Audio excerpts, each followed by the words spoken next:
Good afternoon, everyone. Welcome to the Illinois Tech Social Sciences Great Problem, Great Minds seminar series. So for today's seminar, you can submit the questions during the webinar by typing in the chat box. So we will open the floor to questions at the end of the webinar. So today's speaker is Professor Sharmistha Bagchi-Sen. Dr. Bagchi-Sen completed her doctoral work at the University of Georgia. Her research interests are disciplinary in the fields of international business, innovation, ecosystems, and urban regional restructuring.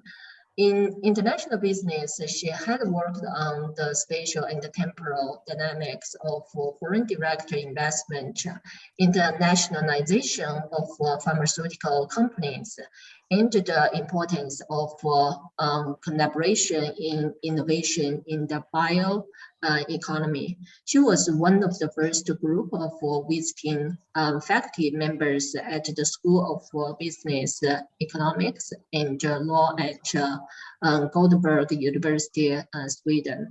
She has undertaken NSF-funded research on various aspects of high technology industries. In recent years, she has been studying urban and regional restructuring in the United States with a focus on the role of demographic, economic, and technological shifts. She has served as the chief editor of one of the flagship journals, the Professional Geographers of the American Association of Geographers, and as associate editor of two other highly ranked journals, Applied Geography and Papers in Regional Science. She has served as a program officer for the National Science Foundation's Human Environmental and Geographic Sciences and the Sustainable Regional Science Research Networks programs. She was the chair of the Department of Geography for 2 terms and was the co-director of the Gender Institute at SUNY Buffalo. She is now the director of the School of Geographic Science and Urban Planning at Arizona State University. It's very delightful to welcome Professor Sharmistha Bagchi-Sen. Thank you, Al. Thanks for inviting me. I'm really honored and delighted to be here. Because of Zoom, because of the presentation, I can't see everyone, but during the question answer, and I'll see everyone, and it'll be a little bit more interactive. So I'll get started with the talk. It's on inter and intraregional patterns of shrinking places in the U.S. I published it in Journal of Applied Geography. It has a little different title. My co-authors are Dave Karp, who's my PhD student back in SUNY Buffalo, and Dr. Peter Rogerson, who's also now a professor in Arizona State. So you're in Chicago area, you're in the Midwest, you're familiar with the concept of shrinking cities, population decline, and associated economic decline.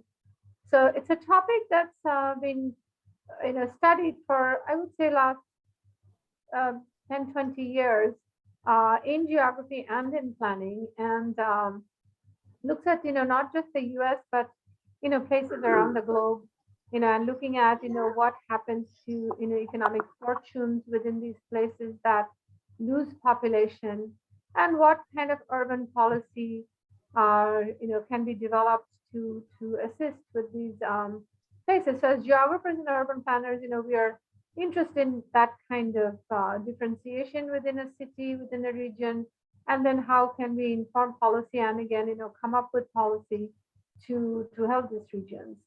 So, and as we all know, being from, my first job was in Michigan State, and I used Detroit as my case most of the time.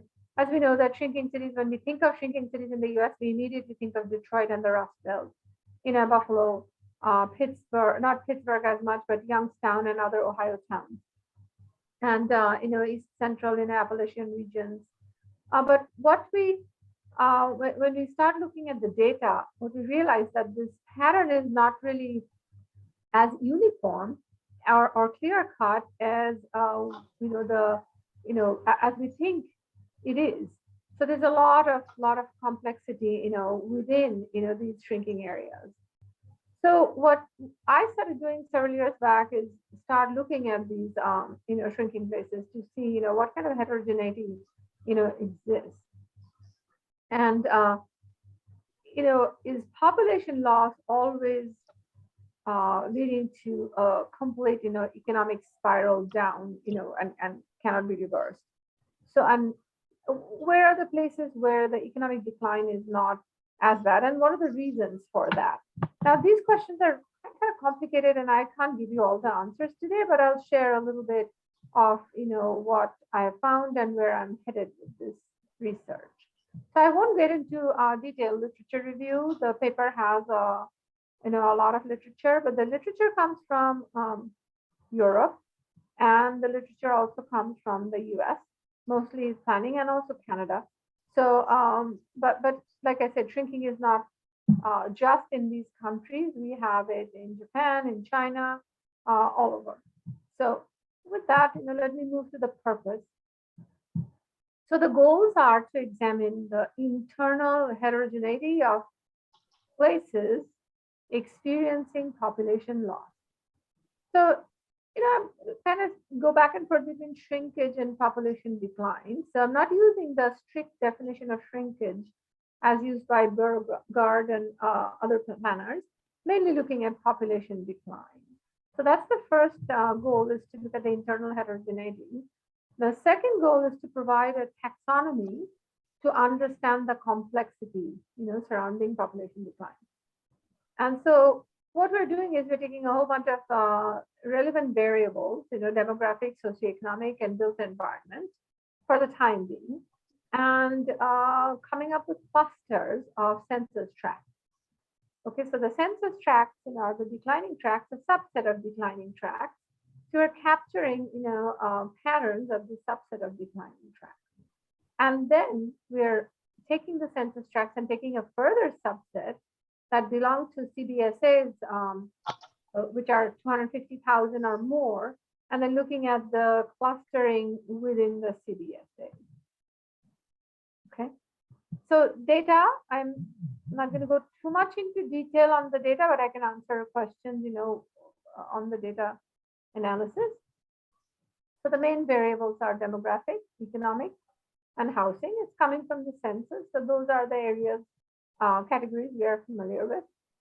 So I mentioned a subset of tracts. So the time period within which we're measuring population change is between 2009 and 2017. When we started, that was the data that were available. It'll be interesting to redo the whole thing when the 2020 data are out for tracts. So this subset of tracts that we pulled out of about 20-some thousand tracts that showed population decline in this time period, we pulled 10,324 tracts by choosing the ones that are above the median value of population loss. That was 7% was the median value. So we took that, and then we had a whole bunch of variables. So it's mainly using data mining techniques, taking all these demographic, economic, and housing, doing simple principal component analysis of a large group of variables.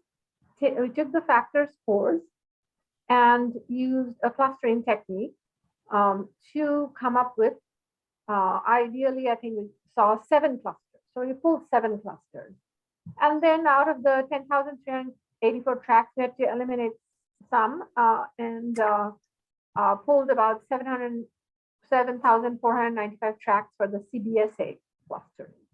So as you can see, we can change the numbering around and see if the clustering changes, but we didn't see too much of a change. But that's another kind of research. The median, below median value and above median value, what kind of patterns do we see? But for the time being, we looked at the population loss 7% and above and took those tracts and then took a subset of those for the CBSA level analysis. So when we look at clusters, so we had 7 clusters. We used K-median analysis. We got 7 clusters. And this is just a sample of variables and their pattern within the clusters. I don't like the color scheme here. I mean, I'm not a cartographer. My student was not a cartographer, and I realized the color scheme is pretty not very nice. So the way to read this table would be like if you look at let's say Black population as a percent. You can see cluster 1 doesn't have much, 2 has 25%, 3 has 88%, 4 has 4%, then 6%, 2%, 4%. So what you can see is the range is going from 2, which is showed by blue. Blue is the minimum, to about 88. Okay. You can take another variable. Let's take production and transportation, and you can see the variation going from 30.1%, 25%, 22%, 18%, and so on and so forth. So what you can see that each cluster can be defined quite a bit by the demographics, economic, and housing characteristics, based on the median value. So we can also look at the foreign born, which is very important for these clusters. 19% in cluster 1, 36%, 14%, 44, 56, cluster 7, 67%. Now, if you go back to Hispanic population, cluster 7, 70%. Rest of them are much smaller. So as you can see, a big part of the clustering, the dominant variables are demographic variables and some related economic variables, especially in terms of work. So if you look at, again, some of these other occupation characteristics other than production, finance, insurance, and all these, there's not much variation here. But if we look at computer science, there's quite a bit of, at least from 1.1, 1.3 to 6.1. And then if we go to median household income, poverty level, then you can see, this particular tract, cluster 3, 36%. What did it have? Black population, 88%. So then again, if you look at the housing characteristics, the median housing values, there's a pretty big range as well. So if we go to the cluster from the cluster characteristics to the geography, so as I showed you these variables. I hate to interrupt. Can everybody make sure you're muted? I hear somebody's conversation in the background. Thank you. Okay. No problem. Yeah, I'll slow down a bit. So, I can mute them. Yeah. So the cluster characteristics that I said, based on the variables, if you look at this, you see the cluster 1, working class, they could be homeowners, and they're mostly in east, north, central tracts. So cluster 1 is very interesting. So this bar is cluster 1. And then these are regional share of the cluster tracts. Okay. Now, one thing with cluster 1 is the least metropolitan. Only 33% of the cluster is metropolitan tracts. Cluster 2 through 7 are heavily metropolitan, going into 96, 97%. So cluster 1, green is east, north, central. That one dominates right here. Now cluster 2, if you look at again, socioeconomic status is low, mostly renters, some homeowners. Cluster 3, service sector workers. And all these 3 clusters, the region that comes up is our basically conceptually which we would think east, north, central. East, north, central is basically your Midwestern region. The 5 states, Illinois, Ohio, etc. Now, when we go to this 4th cluster, the description is, okay, it's highly educated, middle class, homeowners, it's the dominant one here is mid-Atlantic. So there is population loss, but the characteristics is a little bit different. And part of East North Central is here too. And Pacific starts getting a little bigger. And we see a little bit of this pink, which is New England right here. Cluster 5, highly educated immigrant population, homeowners. And again, we see this particular one, mid-Atlantic. We also have some, it's not central, but the Pacific cluster is getting a bigger share. Okay. Cluster 6, high earners, homeowners, high priced, housing market, basically mid-Atlantic and Pacific dominant. Cluster 7, interestingly, it's basically Pacific. And West South Central. West South Central is going to be Texas.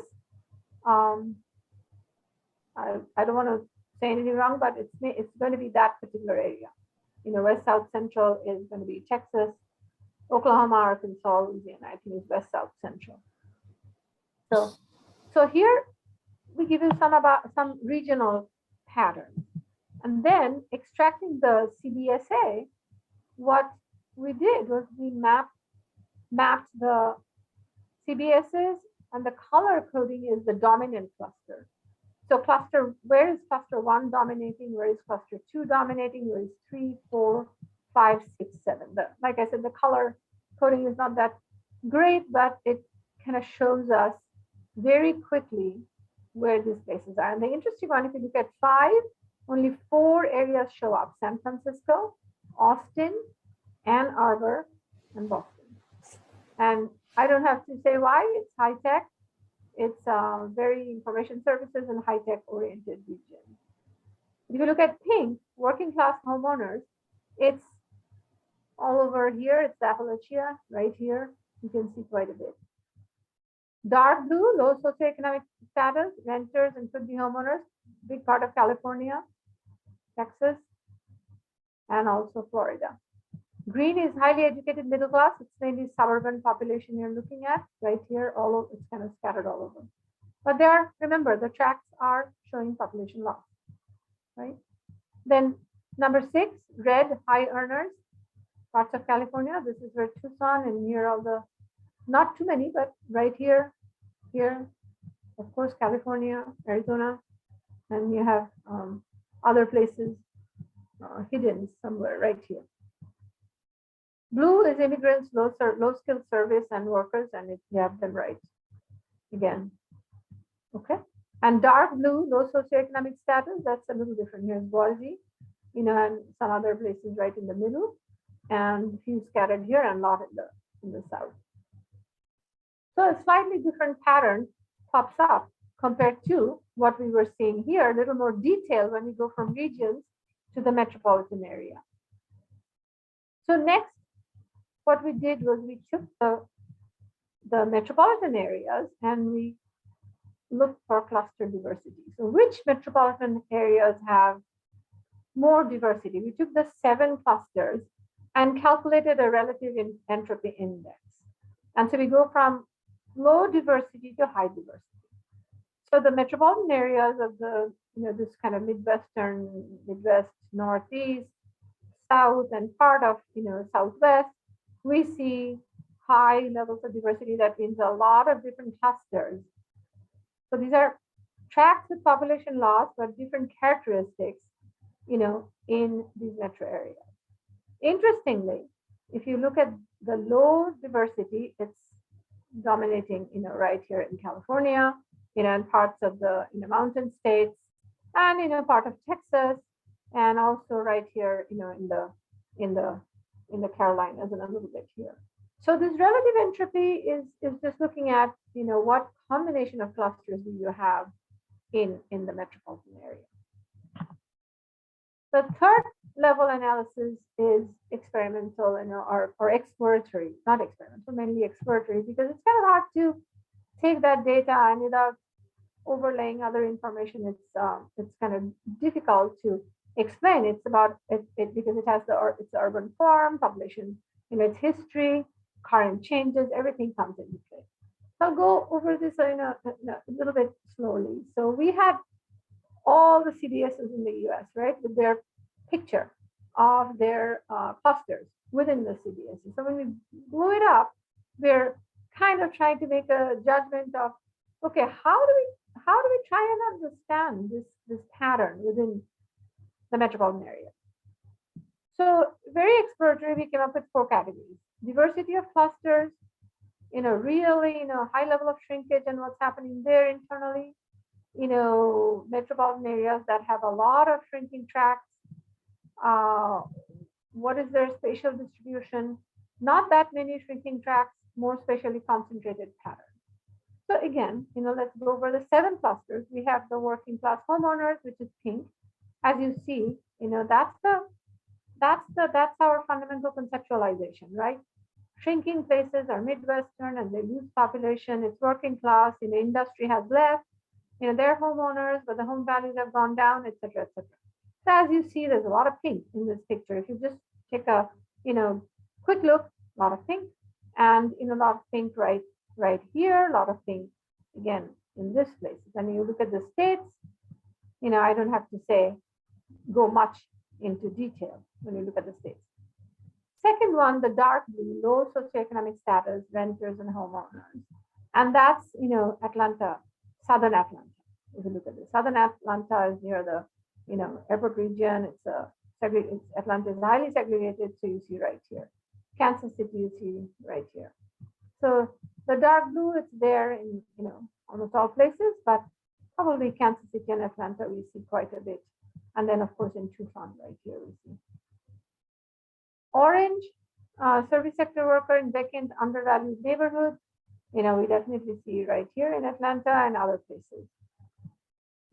Red is high earning, and business tech jobs. And then last one, blue, the immigrants, renters, low skilled service workers.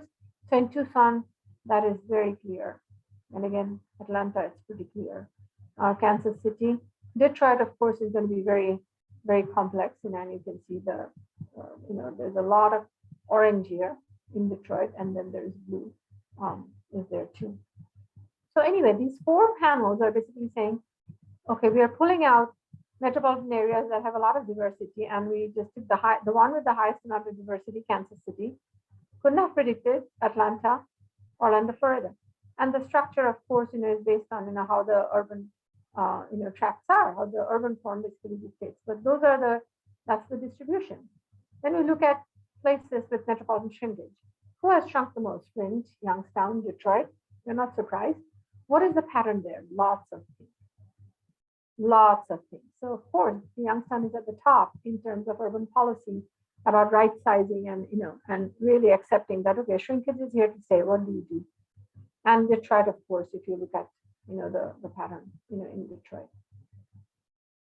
Spatially distributed, Toledo, Tucson, and Rockford, they have a lot of tracts that are shrinking, and it's all over the place again. But the Erie, Pennsylvania is small, but spatially concentrated. A small number of tracts, and it's highly concentrated. Same in Binghamton. There's a university, but you can see the pink in the outskirts, and it's concentrated. And Dayton, Ohio. So we have to have a really deep knowledge of every metropolitan area to be able to explain why we have that, which I don't have. I don't have deep knowledge of every metropolitan area. So this is the part we're saying, can the policymakers, planners do something with this kind of data? Data analysis, really digging down and seeing, okay, why this particular tract? Why this other tract? What is going on? What is going in the surrounding region? How do we, approach, our analysis and our understanding of the place, right? So the conclusions are that, all the patterns that I talked about, we know that it reflects historical development, historical, segregation and perpetuation of segregation, how the migrants are coming and where they're going, because we know there's not much natural increase in the US. It's migration, from different parts of the US, international migration that gives us population movement. So even when there's population loss, overall population loss, we know, I have another paper where we show that how migrants offset some of that loss. So we know the migrants are coming, and there could be domestic, could be international migrants. We know that there are places where migrants offset loss. And there are some places where migrants have offset total loss and actually shows a little positive. But we don't have those tracts here, right? So history is important and contemporary transition is important. So what I'm trying to say is, for our discipline, planning or economic geography or planning, we really need to understand demography. What are the demographic characteristics? What kind of change is going on? And how do we take that into consideration when we plan, and what do you plan for? So I don't know if you know about, I did a book with my former students, and that's where we kind of, in the second part, we try to address that. But all these policies that we have, do they really fit the demographic transition that is being experienced right now? So some conclusions, largest cluster in terms of tracts is number one, but it's also the least metropolitan, which tells me that I need to go into a next level of analysis where I'll take all the tracts in the US, and I'll categorize in a different way to look at what is happening in the US as a whole. Clusters 4 and 6 in the Eastern Census divisions are very different from number one. So Eastern Census divisions, Midwestern Census divisions, we know we have experienced population loss. But 4 and 6 shows different pockets. Population loss is happening, but they have a little higher income, low poverty, more education. Number 6, in Pacific and and the mountain states is also a little different. They're experiencing population loss, but slightly different in their economic characteristics. Cluster 5 is very interesting. San Francisco, Boston, Austin, Ann Arbor dominates. Cluster 2 and 3, again, metropolitan, mid-Atlantic, East North and East South Central, and parts of Pacific and West South Central, and Florida. Okay, so poverty, low house values, and service jobs. The future research, that I want to stop and maybe have a discussion is, demographic shifts, and so, what I want to focus on is demographic shifts, socioeconomic health outcomes in growing versus declining places and regions. The whole hypothesis called, weathering, how exposure to different economic conditions and what happens to health outcomes. So you have different groups of populations, different types of economic background. And so what happens? What are the outcomes, is what kind of interested in. And if you're interested in public health, there's a lot of public health research in it. But planners, I don't think go into it as much as public health professionals, but in this in the whole transdisciplinary school that I'm in right now, I mean, there's a little bit of growing interest in combining what some will call spatial demography with all these other outcomes which could fall in different disciplines, and how then different disciplines can come together and try and understand what is going on. So I'm right now in Phoenix, diametrically opposite from Buffalo. Buffalo is the quintessential declining city, had huge issues with industrial transition, political issues, and the question of changing Buffalo's path has been very difficult, although the county as a whole has grown. And so now I'm in Phoenix, which is one of the fastest growing cities, but it has its own problems, own demons. Housing shortage, housing crisis, prices went up 30 to 40%. And of course, the heat from May until September, it's really, really hot. And so how do you become, resilient? So it's a growing city, growing place. It has some population loss areas, but it has a different kind of outcome for majority of the population here. So with that, I'm going to stop and maybe go back, maybe take my slide out and see the screen so I can answer your question.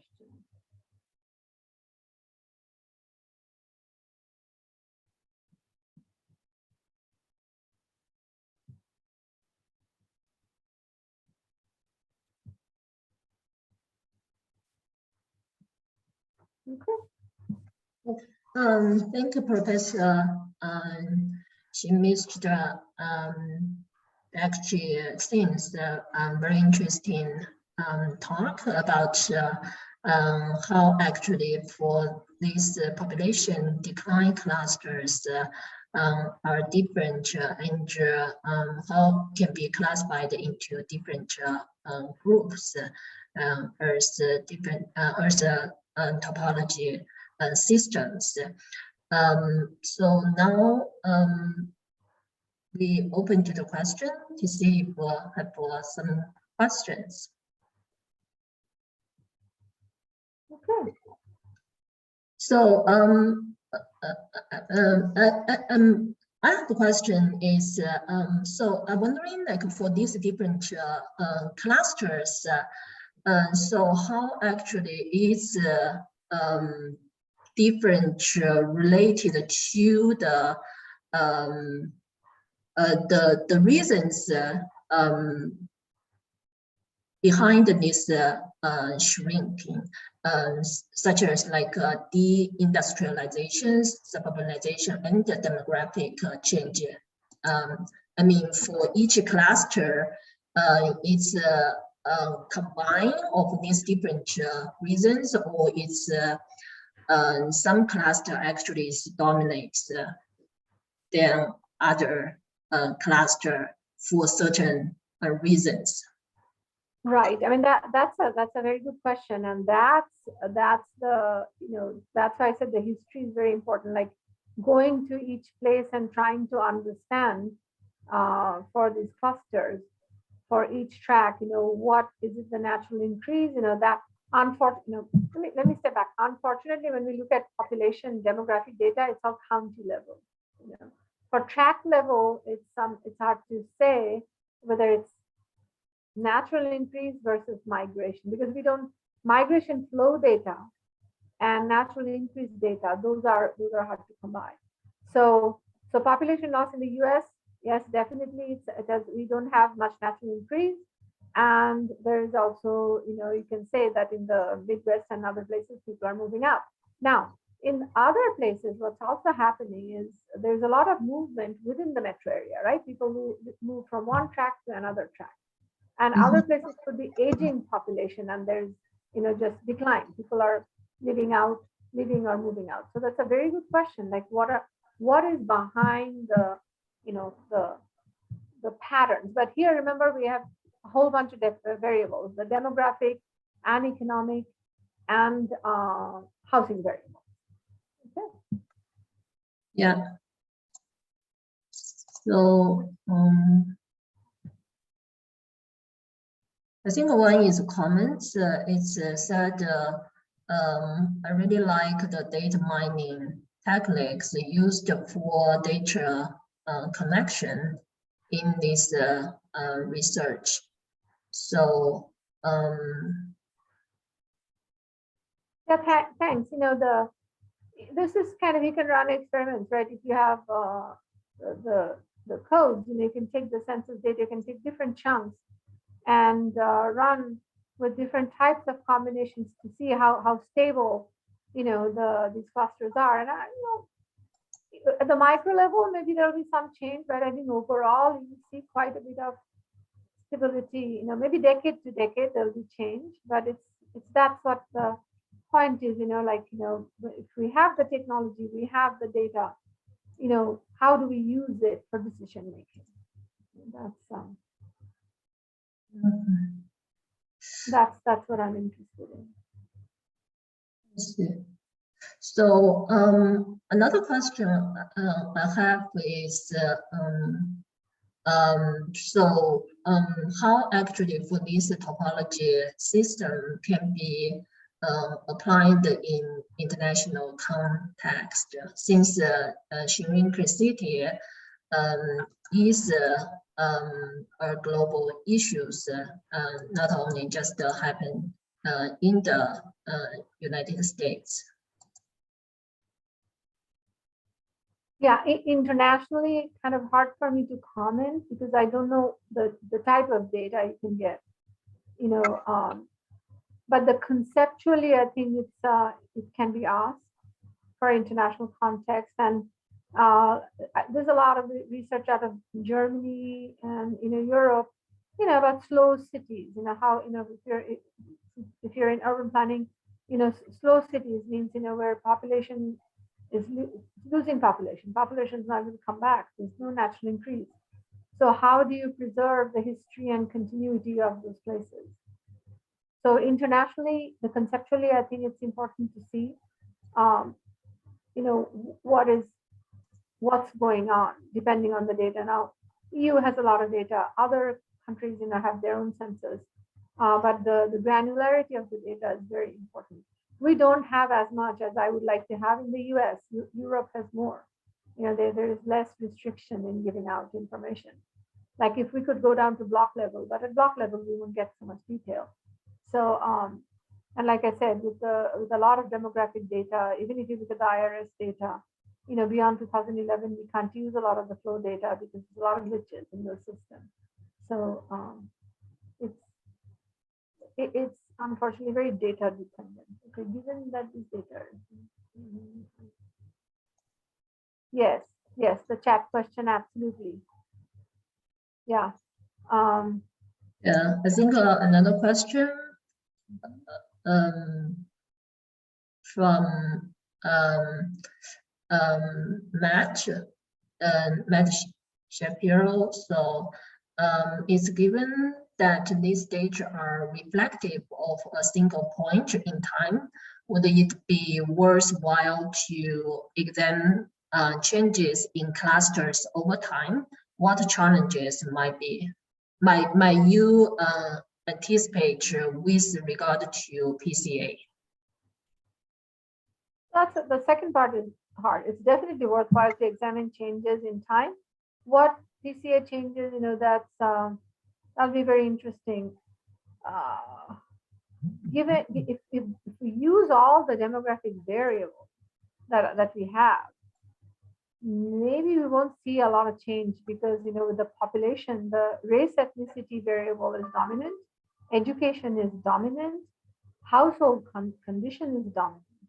Like how many in the household, language is dominant. So those variables, I think, will continue to play a major role. And work transformation, where it's headed right now, it's kind of hard to predict. Technology-related transformation is happening. It's hard to predict. But given the fact that I saw such strong, influence of the demographic characteristics, maybe in the next 5-10 years, we won't see a big change. But beyond that, probably a much bigger change. Maybe more and more polarization that we are starting to see. It'll be interesting. I cannot predict. I can only, take a guess. And the quick follow-up question is, what time period length would you use to look at these longitudinal patterns? Yeah, if I really have to go back, that the Beauregard and all of them will argue that shrinkage took about 40 years worth of data, and it's there. Maybe not as much detail. If I could get, I would look at 40 years worth. So definitely 1980 onwards. The big turn is industrial restructuring 1980 until now would be very, very interesting to see on a decade by decade basis. So if I had to look at the longitudinal, those 40 years will be really good to see what changes have come our way.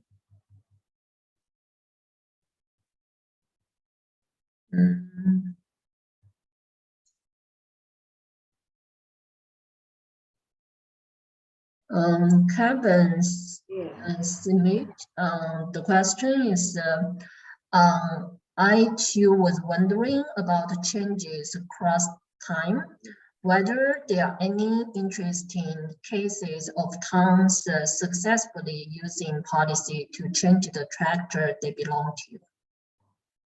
That's very important. I mean, I have to ask my urban planning colleagues, of that. I think there's a lot of issues, right? The boundaries in certain states remain the same. You cannot annex, and so like in Buffalo, the tracts and the boundaries have remained the same, but other cities can change around. But there's also there's just so much into that. I have to find answers, but it's a great question. what are they doing to change the tracts that they belong to? I don't have the direct answer right now. So for the data, use the tract instead of other spatial unit. Is considered the data availability, or is other reasons? No, tracts I use because that's as low as I could get to get all that I could get, right? You can go to blocks.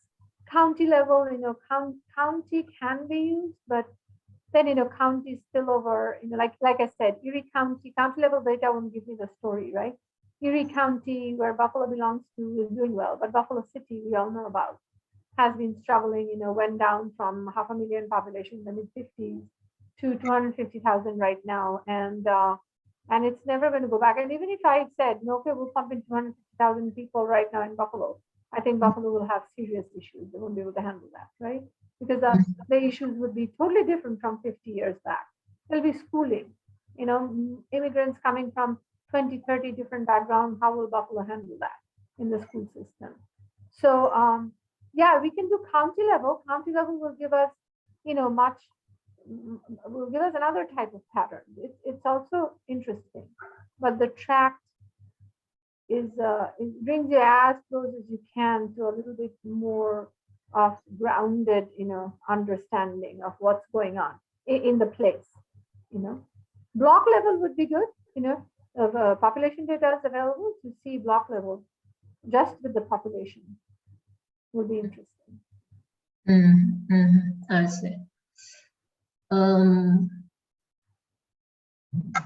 So I think another question is like for these different clusters for I think there are some patterns also based on these clusters. Actually, you mentioned 4 different patterns. So I'm wondering for these different patterns, especially like for there's patterns like for the entropy index, actually the eastern areas has a high entropy index, but for the western is more lower entropy index. So what's the reason behind this distribution of entropy index? Yeah, if you I have to go back and look at the exactly what the the kind of combine the discussion of the clusters, the type of clusters, like combine like this one right here, where the clusters are. So if we look at, let's say, California, right, there's more red right here, correct? And if we go to the entropy, it's not as diverse in California. California is probably the history of California, I think, is influencing a little bit of how the clustering is. Again, it's not really very granular data. So it's kind of hard to say, oh, it's just the history of the East versus the West, because you see a diversity right here, you see diversity right here, but it's really, really looking at California needs a very focused attention, like what is really behind the pattern in California. Rest of them, it's scattered, in different places, but this kind of stands out, this part, the Bay Area and the Los Angeles, this whole area, and of course, this part. So what is behind those? And I have to look at the exact cluster characteristics, like what clusters are there. We didn't go into all the detail, but the data are there to kind of dig deep into. But those are very important questions, like what's the, we are basically doing pattern analysis and trying not to come up with too many explanations, but those explanations, the next step in figuring out what does diversity mean? Can we relate diversity to anything else? So the reasons, and I can say that it's just the history of those places, the states, are different from where we are seeing this diverse, and it's dominant in the eastern seaboard and the Midwest versus anything else. So the shrinking tracts of Midwest and Northeast, there's industrial, industries have gone out, but then other kinds of, transformation has taken place. So we have juxtaposition of the old and the new and the in between. Whereas, California has a very different history. And so you see very different clustering, very different characteristics, clusters that maybe just 3 clusters. And whereas the eastern part where you see a lot of blue, they probably have all 7 clusters. Because let me go back to this one. See this pattern here? The first few categories hardly have any Pacific, right? It starts right from 4, 5, then 7. So this part, cluster 1, 2, 3, are sort of missing in California. Okay. So I would guess those are based on industrial restructuring, industrial development, 20th century, and the restructuring that happened, from 70s onwards, and also different kinds of effects of population migration. I see. Very broadly. I see. So, then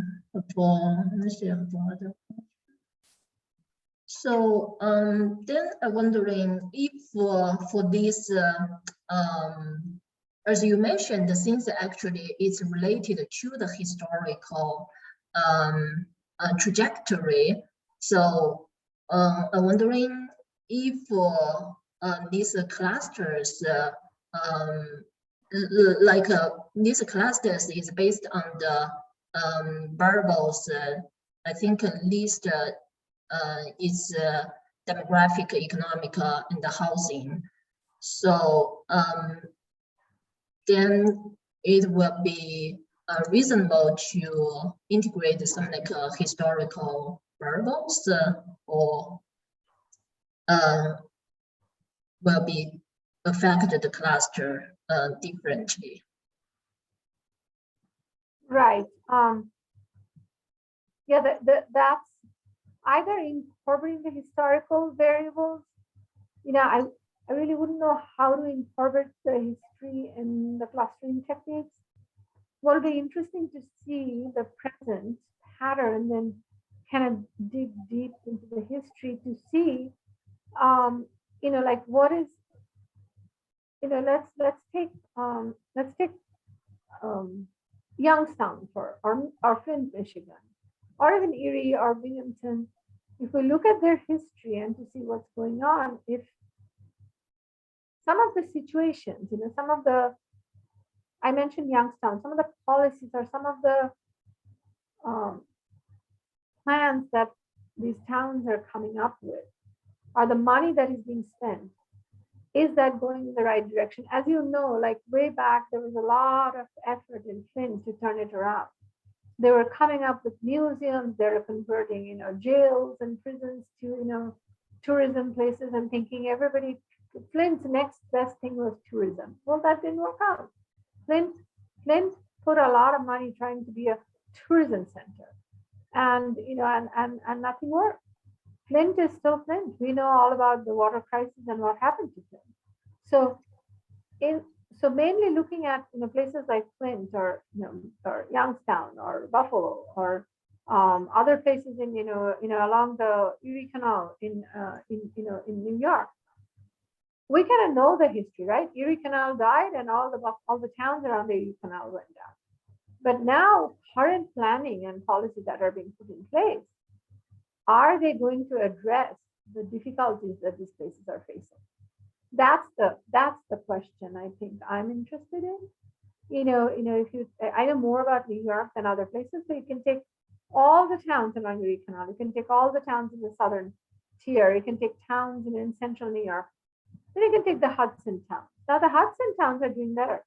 Housing prices are going up. Why? Because New Yorkers, have all of a sudden found Hudson. They're going and buying property. Now, is that a good answer? I don't know. What's happening to the Hudson towns, if you take a lot of them, some of them are 40% Hispanic, like Peekskill, right next to Tarrytown. It's not that high percentage, Hispanic.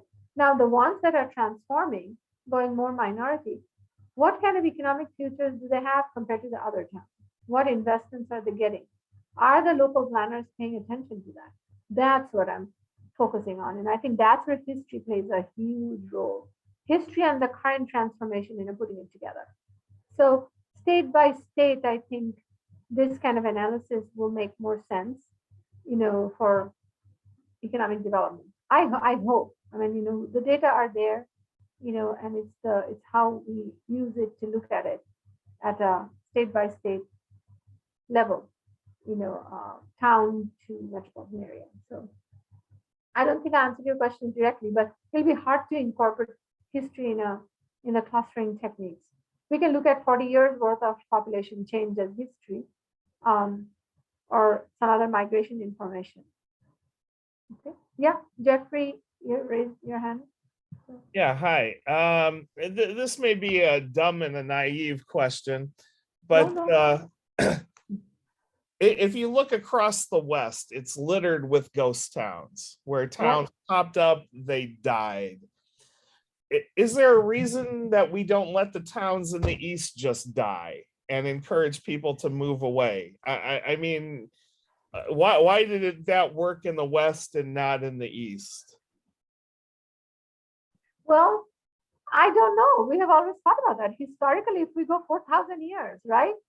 Towns have come and gone, correct? Towns, civilizations have come and gone.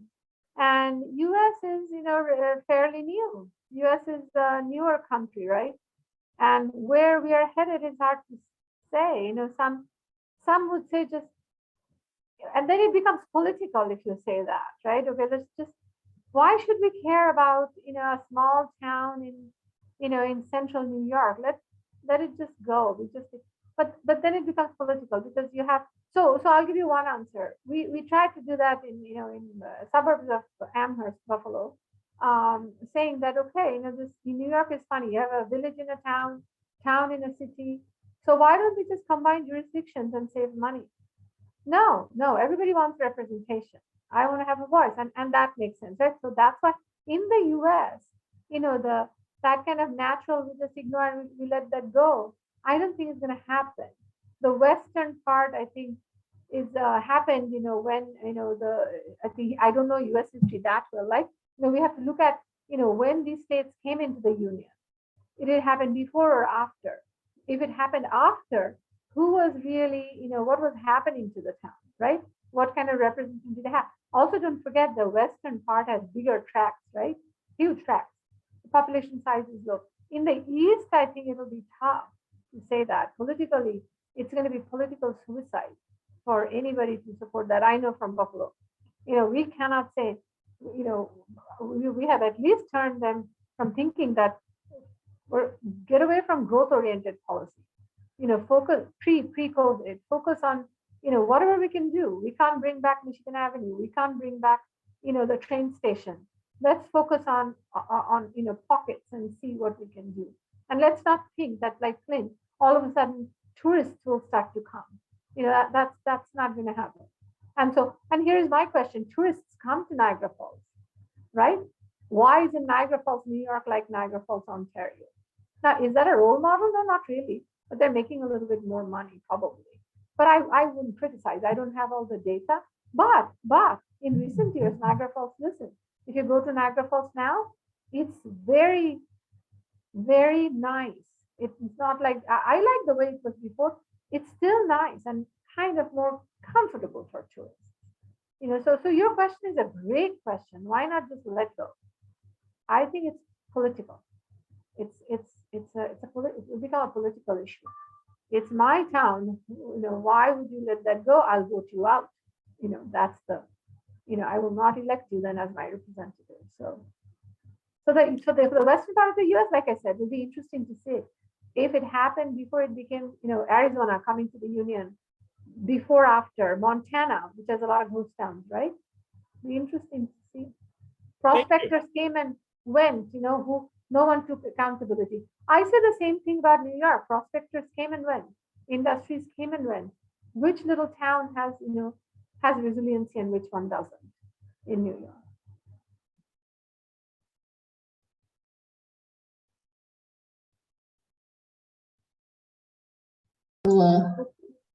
For other questions?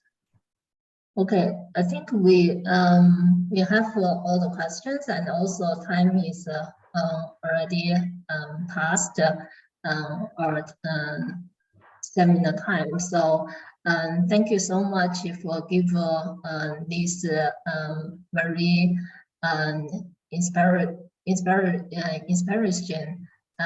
inspirational talk, and also introduce this.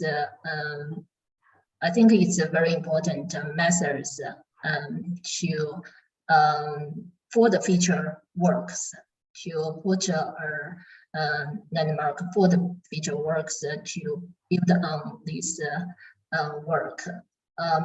So usually we give a plus to the speaker. So, and also thank you very much for giving us the talks. Thank you. Thank you very much. Thank you, and thanks, Hao, for inviting me. Okay. Yeah. Bye-bye.